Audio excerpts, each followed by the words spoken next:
Ravi Prakash Siliconandhra hospital Kuchipudi super speciality వైద్య సేవలు పూర్తిగా ఉచితం. కూటమి అధికారంలోకి వచ్చిన తర్వాత ఇచ్చిన హామీల్ని ఒకదాని తర్వాత ఒకటి అమలు చేస్తూ వస్తున్నారు. ఈ నేపథ్యంలో రేపు కీలకమైన అన్నా క్యాంటీన్‌ని ప్రారంభించబోతున్నారు. రాష్ట్ర వ్యాప్తంగా మొదటి దశలో 100 అన్నా క్యాంటీన్‌లు ప్రారంభించబోతున్నారు. ఉమ్మడి కృష్ణా జిల్లా గుడివాడలో రేపు ముఖ్యమంత్రి చంద్రబాబు నాయుడు చేతుల మీదుగా మొదటి అన్నా క్యాంటీన్ ప్రారంభం కాబోతుంది. దీనిపైన మనతో మాట్లాడడానికి విజయవాడ ఎంపీ కేశినేని చిన్ని ఉన్నారు, మాట్లాడదాం. సార్, కూటమి అధికారంలోకి వచ్చిన తర్వాత హామీలు ఒక్కొక్కటిగా అమలు చేస్తున్నారు. రేపు అన్నా క్యాంటీన్‌లు ప్రధానమైంది. చాలామంది పేదవాళ్ళు ఎదురు చూస్తున్నటువంటి అన్నా క్యాంటీన్ ప్రారంభం కాబోతున్నాయి. ఏం చెప్తారు? ముందు అన్నా క్యాంటీన్లను ప్రారంభించబోతున్నాం మా నాయకుడు నారా చంద్రబాబు నాయుడు గారికి ధన్యవాదాలు. మా ప్రభుత్వం 2014లో పేదవాడి ఇంటికి కలల పంటగ ప్రతిరోజు 450 రూపాయలకి పొద్దున్నే బ్రేక్ఫాస్ట్, మధ్యాహ్నం భోజనం, సాయంత్రం భోజనం వచ్చే విధంగా, అంటే ప్రతిరోజు ఒక 5 రూపాయలకే భోజనం వచ్చే విధంగా అన్నా క్యాంటీన్లు 150 అన్నా క్యాంటీన్లు ప్రారంభించింది. నిజంగా చూస్తే ఆ రోజు ప్రతి ఒక్కళ్ళు కూడా విజయవాడ నగరంలో ముఖ్యంగా ఎంతోమంది కార్మికులు పొద్దున్నే 6 గంటలకి ఇంటి నుంచి బయలుదేరి మళ్ళీ సాయంత్రం 7:30 నుంచి 8 గంటలకి ఇండ్లు చేరే సమయం కాబట్టి వాళ్ళకి భోజనం 5 రూపాయలకే ఇచ్చే విధంగా, అంటే రాష్ట్రం మొత్తం మీద రకరకాల పేద వర్గాలందరికీ చూస్తే అప్పుడు అన్నా క్యాంటీన్లు కూడా మంచి ఒక ఏసీ రెస్టారెంట్లు ఎట్లా ఉండేదో ఆ విధంగా తయారు చేసి మంచి డిజైన్తో రెడీ చేసి వేడిగా హాట్ ప్యాకులతో ఆ రోజు నారా చంద్రబాబు నాయుడు గారు అన్నా క్యాంటీన్లు ప్రారంభిస్తే ఈ ప్రభుత్వం, గత వైఎస్ జగన్ ప్రభుత్వం పేదవాడి ఆకలిని కూడా మట్టికొట్టి అన్నా క్యాంటీన్లు రద్దు చేయడం జరిగింది. నిజంగా మనం చూస్తే అన్నా క్యాంటీన్లు పేదవాడి భోజనం చేసే క్యాంటీన్లు, 5 స్టార్లో ఉండి భోజనం చేసేవాళ్ళు ఎవరు అన్నా క్యాంటీన్లకు రారు కదా.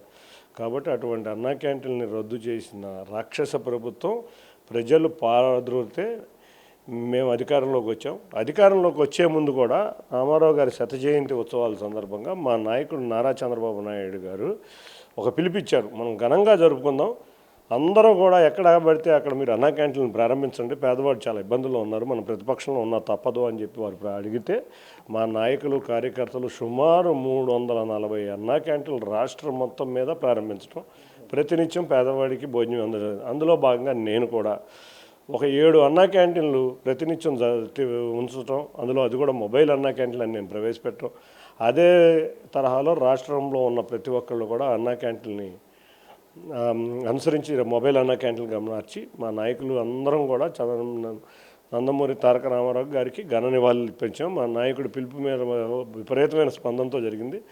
మళ్ళీ ఆయన ఒకటే మాట అన్నారు ఎలక్షన్ సమయంలో, రాగానే 100 రోజుల్లో అన్నా క్యాంటీన్లు ప్రారంభిస్తా అన్నారు. వారి మాట మీద నిలబడే వ్యక్తే కాబట్టి ఆయన రేపు స్వతంత్ర దినోత్సవం సందర్భంగా గుడివాడలో అన్నా క్యాంటీన్ ప్రారంభించడం మా అందరికీ ఆనందంగా ఉంది. పేదవారు అయితే చాలా ఆనందంగా ఉన్నారు. చూస్తే మొన్న కూడా పెన్షన్లు మేము ఏప్రిల్ నుంచి ఇస్తామన్నట్టే 7,000 రూపాయలు 3 నెలలు అది కూడా బకాయిలతో కలిపి మేము జూలైలో పెన్షన్ ఇవ్వడం జరిగింది. అట్లాగే ఆగస్టులో కూడా 4,000 రూపాయలు పెన్షన్ ఇవ్వడం జరిగింది.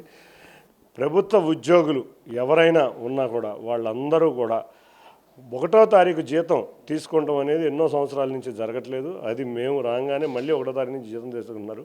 కాబట్టి ఎవరైనా బడుగు బలహీన వర్గాలకు సంబంధించిన పార్టీ తెలుగుదేశం పార్టీ. అందుకే ఇవాళ బడుగు బలహీన వర్గాలు అందరూ కూడా ఆనందంతో తెలుగుదేశం పార్టీ అధికారంలో తెచ్చుకున్నారు. కాబట్టి వాళ్ళు ఈ పండగ వాతావరణం ఇవాళ ఈ రాష్ట్రం మొత్తం నెలకొని ఉంది. అంటే ప్రజల భాగస్వామ్యం కూడా చేయాలని చంద్రబాబు గారు నిర్ణయించారు. చాలామంది కూడా స్వచ్ఛందంగా వచ్చి విరాళాలు ఇస్తున్నారు. సార్, నేను కూడా గుంటూరు చెందిన ₹1,00,00,000 విరాళం ఇవ్వడం, అన్నా క్యాంటీన్లో ఇక్కడ ప్రజలను కూడా భాగస్వామ్యం చేయడం ఎలా? చంద్రబాబు నాయుడు గారు ఎప్పుడైనా కూడా వినూత్నమైన ప్రయోగాలు చేస్తూ ఉంటారు. మీరు చూస్తే తిరుమల తిరుపతి దేవస్థానం అన్నదాన కార్యక్రమాలకు కూడా ట్రస్ట్ ఏర్పాటు చేసి అన్నదాన ట్రస్ట్కి విరాళాలు ఇవ్వమంటే ఇవాళ ఆ ట్రస్ట్లో ఉన్న సొమ్ముతో వచ్చే వడ్డీతో అన్నదాన కార్యక్రమాలు జరుగుతున్నాయి. అంటే ఆయన ఆలోచన సరళ ఆ విధంగా ఉంటుంది. అట్లాగే ఆయన కొత్తగా అన్నా క్యాంటీన్కి కూడా ఒక ట్రస్ట్ ఏర్పాటు చేయటం, ప్రజలందరి నుంచి కూడా మీరు స్తోమత ఉన్నవాళ్ళు ఎంతో కొంత దీనికి సాయం చేయమని వారు అనటంతో తప్పకుండా రాష్ట్ర ప్రజల నుంచి విశేష స్పందన వస్తుంది. ఎందుకంటే వాళ్ళ రాష్ట్ర ప్రజలకు చాలామందికి తెలుసు వాళ్ళ రాష్ట్ర పరిస్థితి బాగాలేదు, అయినా చంద్రబాబు నాయుడు గారు లాంటి వ్యక్తే ఉండాలి. కాబట్టి మన వంతు సాయం ఏదో చేద్దామనే తలంపుతో రకరకాల వాళ్ళందరూ డొనేషన్లు ఇస్తున్నారు.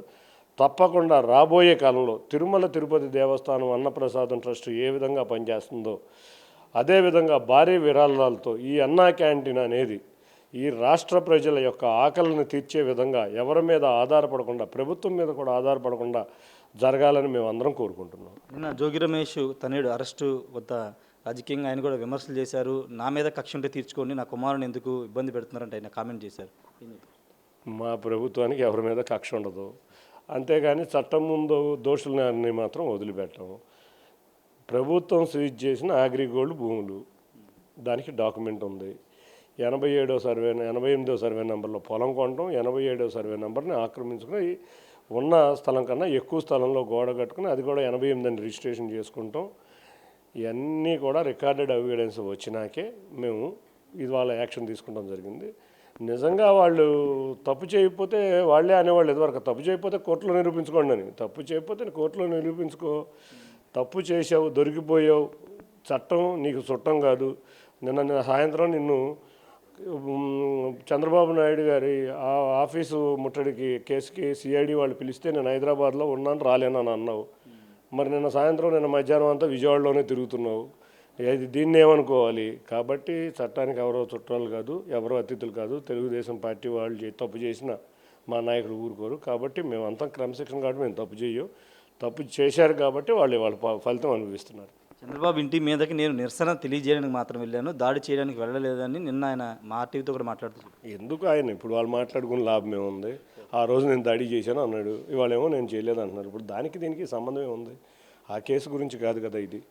వాళ్ళ ఈ కేసు ఏంటంటే ల్యాండ్ మాఫియా, అది కూడా అగ్రిగోల్డ్. ఎంతోమంది డిపాజిట్లతో డబ్బుతో కొన్న ల్యాండ్ని వీళ్ళు ఆక్రమించుకున్నారు. కాబట్టి ఆ కేసు నిమిత్తం వాళ్ళ అరెస్ట్ జరిగింది. నిజంగా రికార్డులో లేకపోతే ఎందుకు అరెస్ట్ చేస్తారు? A1గా మీ తమ్ముడు ఉన్నాడు, A2గా మీ అబ్బాయి ఉన్నాడు. కాబట్టి ఈ చర్యలు తీసుకోవడం జరిగింది. Thank you sir. ఖచ్చితంగా అన్నా క్యాంటీన్లు అనేవి అంటే చంద్రబాబు ముందస్తు ఆలోచనలో భాగంగా ప్రజలను భాగస్వామ్యం చేస్తూ అన్నా క్యాంటీన్ నిర్వహణ చేస్తున్నాం. రాష్ట్ర ప్రజలకు ఇచ్చిన హామీలు ఒక్కొక్కటిగా నెరవేర్చుకుంటూ వస్తున్నామని కేసీఆర్ చిన్ని చెప్తున్నారు. అగ్రిగోల్డ్ భూములను కొనుగోలు చేసి ఆధారాలతో దొరికినటువంటి జోగి రమేష్ తనయుడు ఇప్పుడు నీతి వ్యాఖ్యలు మాట్లాడడం ఏంటని కూడా కేసీఆర్ చిన్ని ప్రశ్నిస్తున్నారు. కెమెరా పర్సన్ శ్రీనివాస్తో రాజేష్ RTV విజయవాడ నుండి. మరిన్ని వీడియోస్ కోసం ఛానల్ సబ్స్క్రైబ్ చేయండి, లేటెస్ట్ అప్డేట్స్ కోసం వాట్సాప్ ఛానల్ ఫాలో చేయండి అండ్ లింక్ డిస్క్రిప్షన్ లో ఉంది.